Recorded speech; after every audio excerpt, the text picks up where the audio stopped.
আজকে গেছিলাম আমি দাদার জন্য ব্র্যান্ড নিউ ফোন কিনতে। হ্যাঁ বন্ধুরা, তাই সন্ধে হতেই আমি আর দাদা মিলে বেরিয়ে পড়ি। সাথে আরো দুটা দাদাও যাচ্ছিল এবং চলে আসি একটা শোরুমে। আর যে ফোন কিনবে তাকে একদম পুরো ডিটেলসে সবকিছু দেখাচ্ছিল। আর এদিকে আমি তো ডিসাইড করলাম এই ফোনটা নেব। অবশ্য এই ফোন যদি আমি বাড়িতে কিনে নিয়ে যাই, আমার বন্ধু সহ সবাই একই কথা বলবে, সালা কিডনি নিকাল লিয়া है बे। যাই হোক, এর মাঝেই আমার সব থেকে ভালো লাগলো এই ফোনটা, আমার দিলের মতন একদম ভাঙা।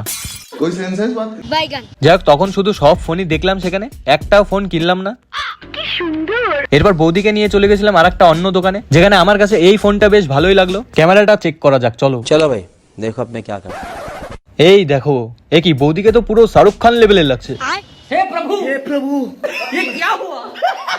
যাই হোক, এরপর পরের দিন ডাইরেক্ট এই শোরুমে এসে সোজা আইফোনটা নিয়ে নিল।